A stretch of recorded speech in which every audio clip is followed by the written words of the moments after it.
Hello everyone, welcome you all in physics अध्ययन।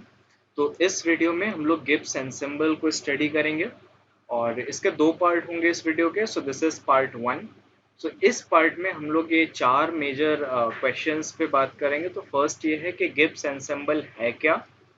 Second ये है गिब्स एनसेम्बल में किसी भी पर्टिकुलर माइक्रो स्टेट की प्रोबेबिलिटी क्या होगी।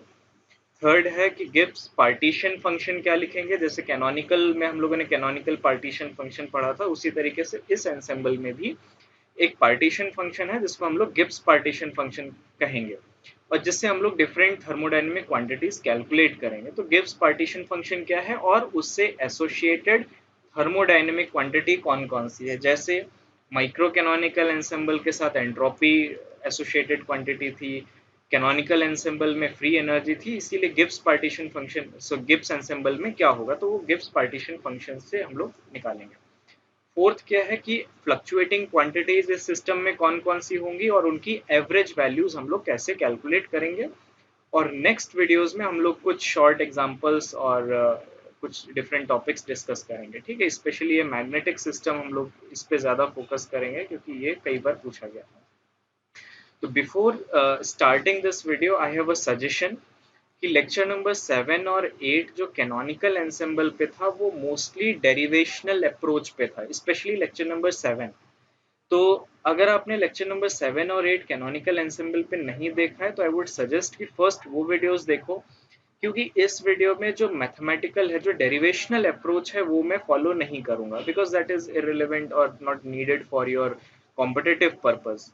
ठीक है, बट यू शुड नो कि कैसे इन ये एंसेम्बल सिस्टम से प्रोबेबिलिटी डिराइव होती है, कैसे थर्मोडायनेमिक क्वांटिटीज तक आप पहुंचते हो। ठीक है, सो इट्स अ रिगरस वे, और वो इसीलिए मैंने कैनोनिकल एंसेम्बल में वो सारी चीजें करा दी थी। तो first please go and watch lecture number 7 and 8।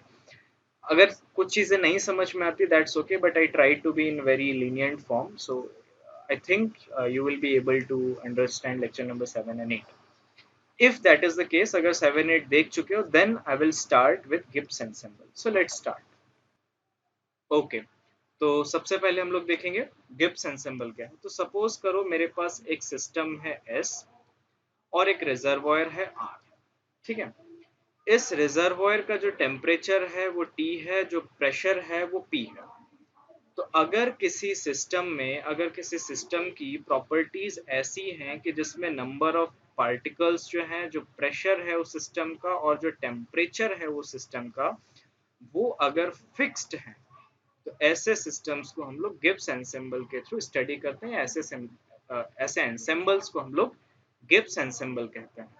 अब वो कौन कौन सी क्वांटिटीज हैं जो इस सिस्टम और रिजर्वॉयर के साथ एक्सचेंज हो सकती हैं या वेरी कर सकती हैं। तो वो प्रॉपर्टीज हैं, फर्स्ट इसकी एनर्जी। तो फर्स्ट क्या है, energy of the system very कर सकती है, और सेकंड क्या है, वॉल्यूम ऑफ द सिस्टम। तो ये दो ऐसी क्वांटिटीज हैं जो वेरिएबल है। ठीक है, तो अब हमें जो यहाँ पे हमने फोर्थ क्वेश्चन ये रेज किया था कि फ्लक्चुएटिंग क्वांटिटीज कौन कौन सी होंगी। तो फ्लक्चुएटिंग क्वांटिटीज यहाँ पे एनर्जी और वॉल्यूम है। तो फोर्थ टॉपिक पे हम लोग एवरेज एनर्जी क्या होगी और एवरेज वॉल्यूम सिस्टम का क्या होगा, या इनमें जो वेरिएशंस है सिग्मा स्क्वायर एनर्जी में और वॉल्यूम्स में क्या होंगे, ये हम लोग कैलकुलेट करेंगे। तो गिब्स एंसेम्बल शॉर्ट में क्या है, ऐसे एंसेम्बल्स जिसमें नंबर ऑफ पार्टिकल्स, प्रेशर और टेम्परेचर्स जो है वो फिक्स्ड हो और उसमें एनर्जी और वॉल्यूम जो है वो वेरी करती हो।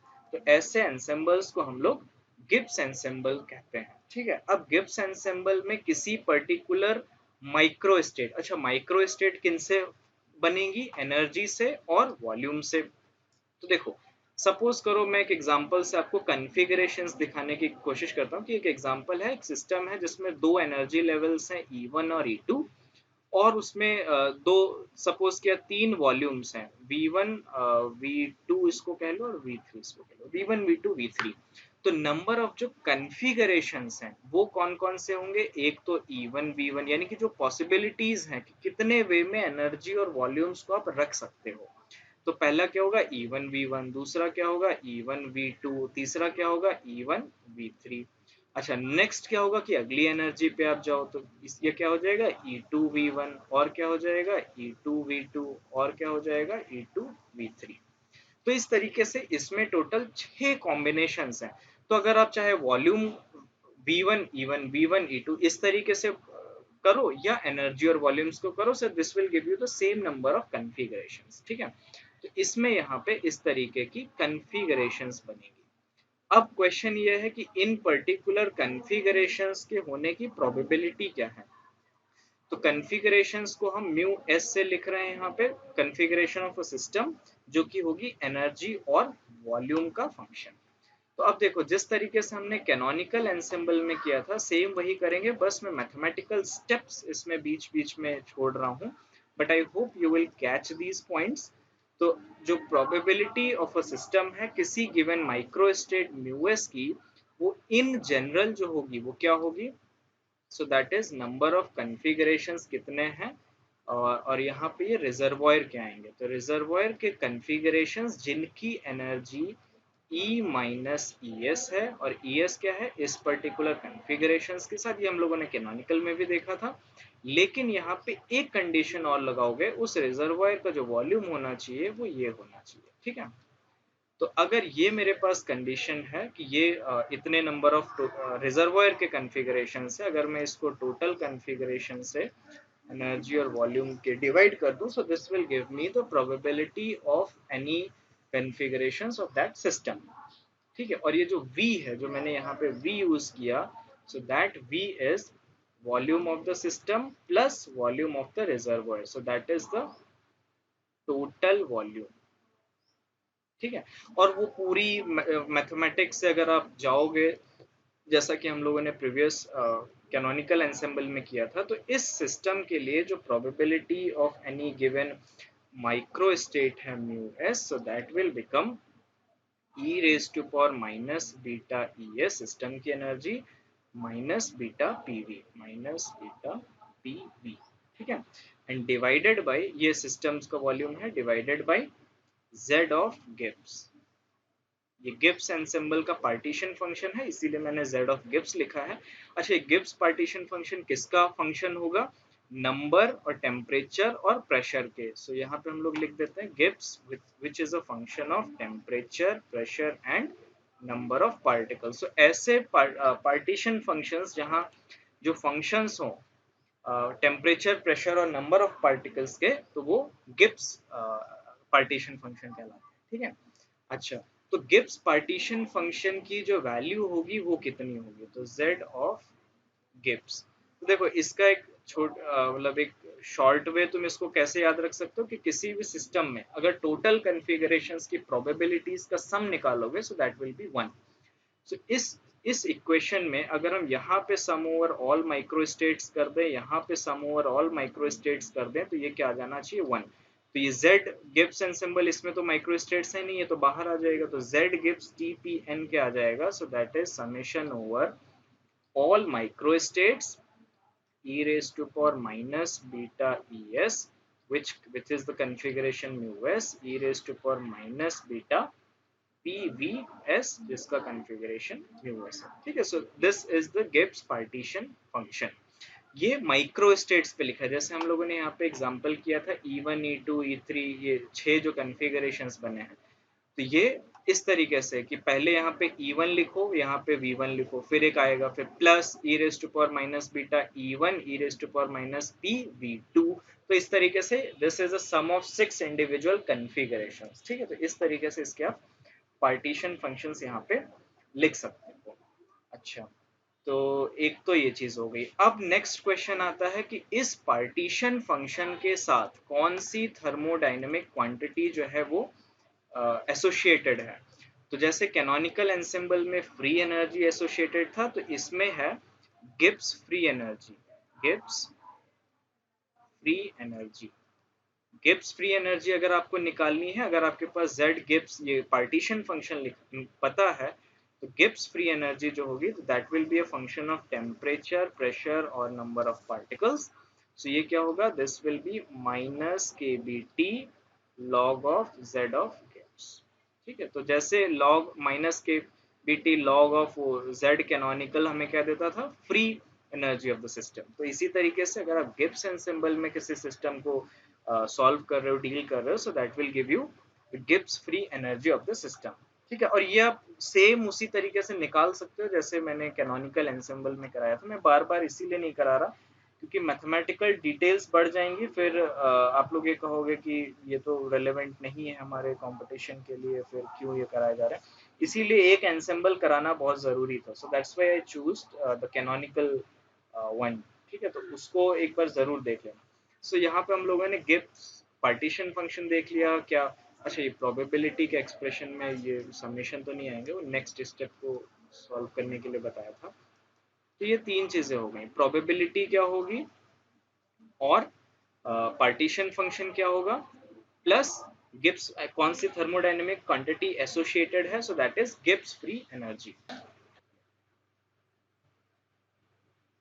Okay, so now let's look at this question that was asked in 2018 jam exam. जिस ईयर मैंने जैम एग्जाम दिया था उसी ईयर आया था, एंड मैं ये क्वेश्चन नहीं कर पाया था at that time. Okay, so let's see कि क्वेश्चन क्या है। Consider an ensemble of thermodynamic system which is characterised by the same number of particles, pressure and temperature. तो एक ऐसा सिस्टम है जिसमें एन पी टी जो है वो फिक्स्ड है। अब क्वेश्चन ये है कि thermodynamic function describing the ensemble is, तो कौन सा थर्मोडायनेमिक, तो वो गिब्स एनसेम्बल है। और उससे कौन सी थर्मोडायनेमिक फंक्शन रिलेटेड है या थर्मोडायनेमिक क्वांटिटी रिलेटेड है, that is Gibbs free energy. So that is Gibbs free energy, C option is correct. So C, आप ये नहीं जानते कि जैम एग्जाम्स में, किसी भी कॉम्पिटिटिव एग्जाम्स में कहाँ से किस पॉइंट से छोटे छोटे ये क्वेश्चंस इस तरीके से उठा लेंगे। So this was a 2 mark question. अगर आपको आता है तो +2 तुरंत, नहीं आता है तो 0, गलत कर दिया तो -0.5, 1/4 है इस नेगेटिव मार्किंग है। तो एट दैट टाइम मैं नहीं कर पाया था क्योंकि मुझे एंसेम्बल्स के बारे में उस टाइम इतना अच्छा आइडिया नहीं था। ठीक है, तो मेक श्योर कि कहाँ से क्या पूछ लें वो लोग, तुम्हें नहीं पता। सो मेक श्योर कि जितना ज़्यादा से ज़्यादा हो सके वो चीज़ें पढ़ो और चीज़ों को समझो और जानो। ठीक है, so that was the just point two do this particular question. अब एक चीज़ और आती है कि अगर सपोज करो तुम्हें ये गिब्स एनसेम्बल तुमको दे दिया गया, तुमने इसका थर्मोडायनेमिक प्रोबेबिलिटी निकाल ली, पार्टीशन फंक्शन निकाल लिया, गिब्स फ्री एनर्जी निकाल ली। अब डिफरेंट क्वांटिटीज कैसे कैलकुलेट करोगे। ठीक है, तो अब नेक्स्ट पॉइंट ये है, तो गिब्स फ्री एनर्जी क्या होती है, जब G is equal to energy minus temperature into entropy plus PV. ठीक है, तो ये जनरल एक्सप्रेशन है गिब्स फ्री एनर्जी का। अगर आप इसमें ये डी जी कैलकुलेट करते हो तो डी जी क्या आता है, -s/dt plus V D P plus mu D N. So ये जो है डी जी आएगा। तो आप देखो तुम्हारे पास जी कैलकुलेटेड है, तो ये डिफरेंट क्वांटिटीज कैसे करोगे। अगर सपोज करो एंट्रोपी निकालना है तो एंट्रोपी कितना हो जाएगा, -del G/del T at constant pressure और नंबर ऑफ पार्टिकल्स। ठीक है, तो ये एंट्रोपी निकल गई। दूसरा क्या है, सपोज करो अगर आपको ये सिस्टम का वॉल्यूम निकालना है तो वॉल्यूम कैसे निकलोगे, del G/del P at constant temperature and number of particles. तीसरी थर्मोडायनेमिक क्वांटिटी आप इससे केमिकल पोटेंशियल निकाल सकते हो, तो that is del G/del N at constant temperature और प्रेशर। तो देखो केमिकल पोटेंशियल किसी भी सिस्टम का क्या होता है कि अगर आप उस सिस्टम में नंबर ऑफ पार्टिकल्स ऐड कर रहे हो या सब्ट्रैक्ट कर रहे हो, तो उस एडिशन और सब्ट्रैक्शन में नंबर ऑफ पार्टिकल्स, अगर तुम से 10⁻23 नंबर ऑफ पार्टिकल्स हैं किसी सिस्टम में, उसमें तुमने 1000 बहुत छोटे number, come amount of number of particles ऐसे ऐड किए जिससे टेम्परेचर और प्रेशर नहीं चेंज हुआ, या अदर थर्मोडायनेमिक क्वांटिटीज जो हैं वो अ, इतना ज़्यादा डिफर नहीं की, तो उन नंबर ऑफ पार्टिकल्स के एडिशन से उसकी फ्री एनर्जी उस सिस्टम की कैसे चेंज हो रही है, that is determined by the chemical potential. ठीक है, तो ये तीन थर्मोडायनेमिक क्वांटिटीज बड़ी ही इजीली से कैलकुलेट कर सकते हो, that is entropy, volume and ये number of, sorry, the chemical potential. ठीक है, तो ये क्वांटिटीज हो गई। अब इसमें एक चीज और आती है कि इस पार्टीशन फंक्शन को जो हम लोगों ने लिखा था उसको हम इंटीग्रल फॉर्म में कैसे लिखेंगे, जैसे हम लोगों ने कैनोनिकल और इन सब डिफरेंट एनसेम्बल्स के बारे में लिखा था। ठीक है, तो ये z जो है, जो गिब्स पार्टीशन फंक्शन है, इसको हमने लिखा था sum over all the configurations E raise to power minus beta E S E raise to power minus beta P V. ठीक है, तो इसको z अगर आप इंटीग्रल फॉर्म में लिखना चाहते हो तो z गिव्स क्या हो जाएगा, देखो सबसे पहले ये E raise to power minus beta E S किस में आया था, कैनोनिकल वाले में। ठीक है, तो सम ओवर ऑल द कन्फिगरेशंस इसके हैं, फिर वॉल्यूम के कंट्रीब्यूशंस हैं। तो अब पहले एनर्जी के सारे समेशंस कर लो। तो एनर्जी का अगर आप सारे समेशंस करोगे तो 3D में क्या आएगा, एच की पावर 3n। ठीक है, 1/n फैक्टोरियल, ये फैक्टर्स थे। फिर ये फेज स्पेस का इंटीग्रेशन था जो कि था dq1 इस तरीके से dqn तक, फिर dp1 इस तरीके से dpn तक, e raise to power minus beta E. ठीक है, E raise to power minus beta E, let say E जेथ पार्टिकल का है तो जे कर लो, या यहाँ पे सम ओवर जे कर लो, मतलब जो भी टोटल हैमिल्टोनियन है। तो let me write this as Hamiltonian. ठीक है, इंडिविजुअल पार्टिकल का नहीं लिख के e raise to power minus beta H लिख दिया। तो ये तो हो गया तुम्हारा कैनोनिकल एंसेंबल का, ये एक पर्टिकुलर एनर्जी के लिए है। अब तुमको वॉल्यूम के फ्लक्चुएशंस भी दिखाने हैं, तो वॉल्यूम के फ्लक्चुएशंस कैसे आएंगे, इस पूरे सिस्टम को e raise to power minus beta V, जो कि प्रोबेबिलिटी का फैक्टर है, जो कि यहाँ पे है ये वाला क्वांटिटी, इससे मल्टीप्लाई कर दो और टोटल वॉल्यूम के साथ इंटीग्रेट कर दो। तो zero to V total, sorry zero to infinity total volume, possibility क्या है कि इन्फिनिट वॉल्यूम हो सकता है। तो जीरो टू इन्फिनिटी वॉल्यूम है, इस पूरे इंटीग्रल को इंटीग्रेट कर दो। तो ये जो क्वांटिटी है ये क्या है, फॉर गिवन वी, एक गिवन वॉल्यूम के लिए उसका हमने कैनोनिकल एंसेंबल, ये e raise to power minus beta E कैसे हम निकाल सकते हैं वो है, और फिर पूरे वॉल्यूम के ऊपर इंटीग्रेट किया है। So this is for given V and any possibility of energy, any possible, for given V and any possible energy. Sorry, इसको फिर से लिख देते हैं, for given V and any possible energy. ठीक है, तो ये हो गया हमारा पार्टीशन फंक्शन के बारे में, जितनी भी चीजें थी इन इंटीग्रल फॉर्म और समेशन में कैसे लिखोगे। So most of the time जो हम लोग एग्जांपल देखेंगे उसमें हम लोग ये इंटीग्रल फॉर्म्स को ही यूज करेंगे। तो हमारे थोड़ा फर्स्ट इंट्रोडक्शन पे जाते हैं। गिब्स एंसेंबल पढ़ लिया क्या है, प्रोबेबिलिटी ऑफ अ माइक्रोस्टेट क्या है वो देख लिया, गिब्स पार्टीशन फंक्शन देख लिया, एसोसिएटेड थर्मोडायनेमिक क्वांटिटीज देख ली। अब फ्लक्चुएटिंग क्वांटिटीज कौन कौन सी थी, एनर्जी और वॉल्यूम, तो वो हम कैसे कैलकुलेट करेंगे। तो देखो ये इस एक्सप्रेशन से आप देखो, इस फर्स्ट एक्सप्रेशन पे आप आ जाओ। तो इस एक्सप्रेशन में क्या है, एवरेज एनर्जी हमें निकालना है। तो एवरेज एनर्जी हमने पहले भी बताया था कैसे निकालते हैं। एवरेज एनर्जी होती है किसी भी सिस्टम की, आप कैसे लिख सकते हो कि समेशन, और मान लो सिस्टम में आई टू सम स्टेट है, स्टेट वेरिएशन आई है, तो किसी पर्टिकुलर स्टेट की एनर्जी ई आई क्या है, और उस पर्टिकुलर स्टेट में होने की एनर्जी में ये प्रोबेबिलिटी डिस्ट्रीब्यूशन क्या है। तो प्रोबेबिलिटी हमें पता है, ये e raise to power minus ये ये वाला जो फैक्टर है, तो प्रोबेबिलिटी हमें यहाँ से निकल आई। तो बस वो प्रोबेबिलिटी आप बाहर रख दो, जो भी एक्सप्रेशन आ जाएगा वो उसकी एवरेज एनर्जी आ जाएगी। तो अगर आप टोटल कैलकुलेट करोगे सो दैट विल बी 1/गिब्स, क्योंकि गिब्स में समेशन तो होगा नहीं, 1/गिब्स summation over all the micro states mu s e e raise to power minus beta E raised to power minus beta PV. Okay, so that is the value of average energy. ये first quantity है, average energy of this Gibbs ensemble. इसको, अच्छा इस quantity को आप कैसे लिख सकते हो, वही अब हम डिफरेंशिएशन के फॉर्म्स में जा रहे हैं। ठीक है, तो इस क्वांटिटी को क्या आप ये लिख सकते हो, minus del by del beta of Z of Gibbs divided by Z of Gibbs. ठीक है, तो और ये जो इंटीग्रेशन, ये जो डिफरेंशिएशन आप करोगे ये ऊपर वाला न्यूमरेटर में, ये किस पे होगा, eight constant beta into P.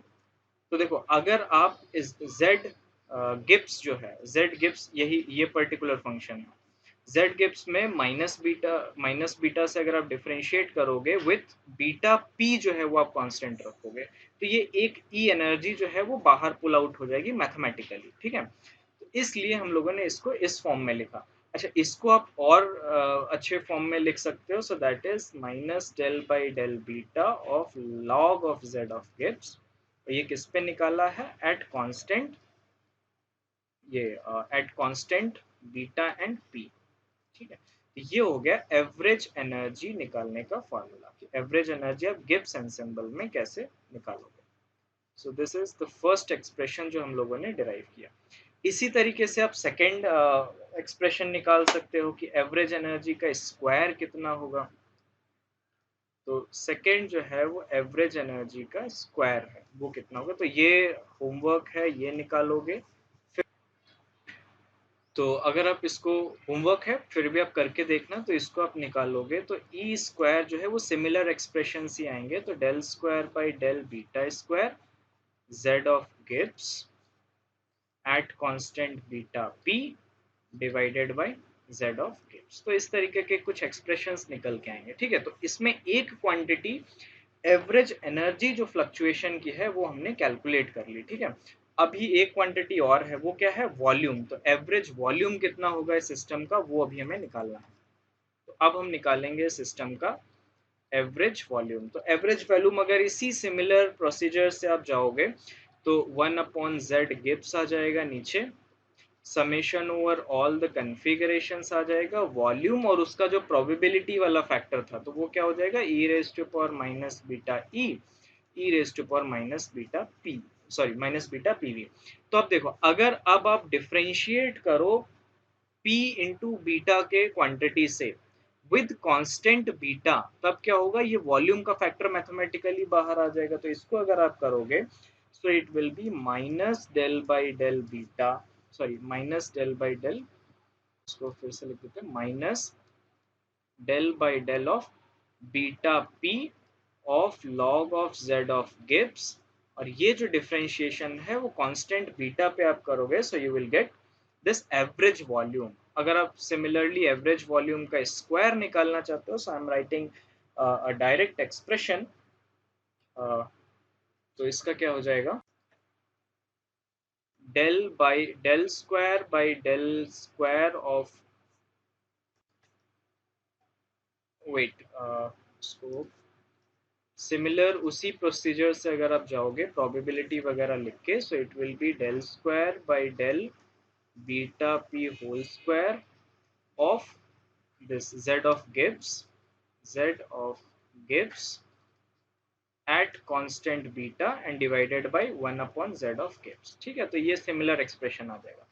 अब इसमें क्योंकि एनर्जी का फ्लक्चुएशन हम लोग उसमें निकाल चुके थे कैनोनिकल एंसेंबल में, सो that will be the similar expressions, but volume में जो फ्लक्चुएशंस है तो वो क्या आ जाएगा? दिस क्वांटिटी माइनस एवरेज का स्क्वायर।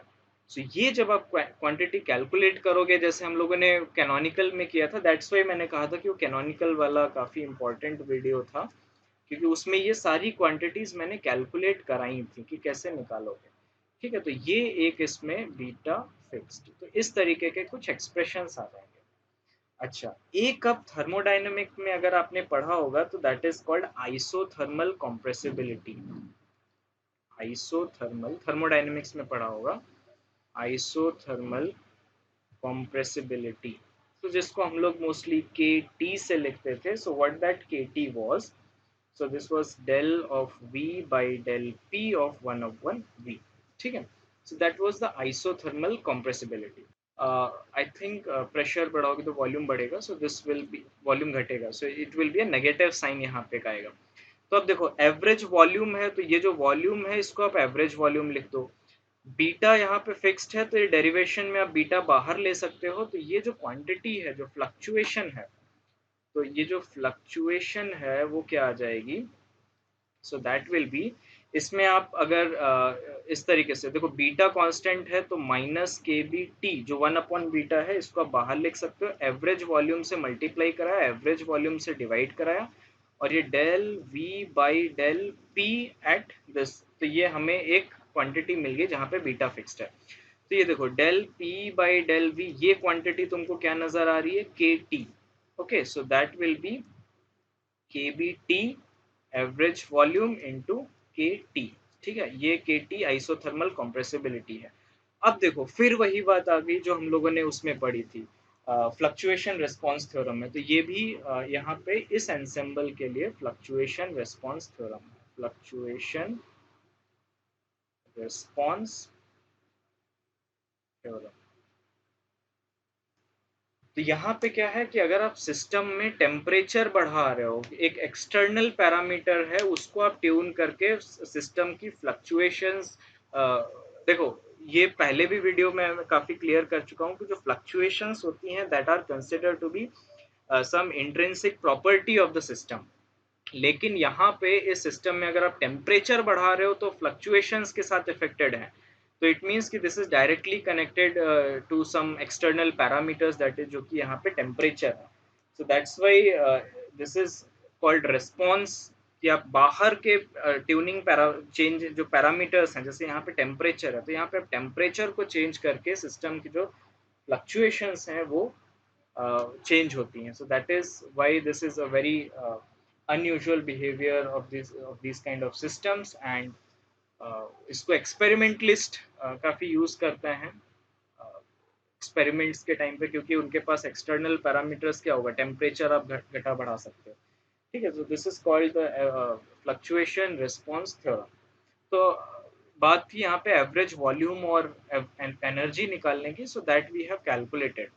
सो जो इस वीडियो का जो पर्पस था दैट वाज कि गिब्स एंसेंबल का इंट्रोडक्शन क्या है, माइक्रो स्टेट प्रोबेबिलिटी के कैसे निकलती हैं, पार्टीशन फंक्शन क्या है, थर्मोडायनेमिक क्वांटिटीज कौन कौन से रिलेटेड हैं, और फ्लक्चुएटिंग क्वांटिटीज क्या क्या हैं।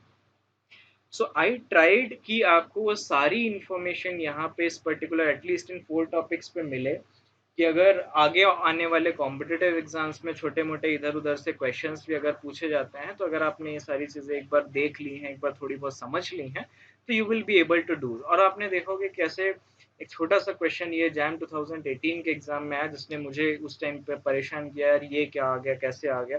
और अगर गिब्स एंसेंबल के बारे में पता होता तो this was very easy question. ठीक है, तो कहाँ से किस पर्टिकुलर टॉपिक से कैसे क्वेश्चंस पूछ देंगे, you don't know. So you have to be prepare yourself in such a way कि क्वेश्चन कहीं से भी आए, किसी भी तरीके से फ्रेम करें, you should be able to do that particular question. ठीक है, so this this was the aim for this particular video, and this is successfully done। और next video में हम लोग आइडियल गैस में कैसे पार्टीशन फंक्शन को यूज करके आप गिब्स फ्री एनर्जी निकालोगे, फिर उनसे कैसे एवरेज एनर्जी पर पार्टिकल निकाल सकते हो, कैसे आइडियल गैस इक्वेशन निकालोगे। So we will do that particular example.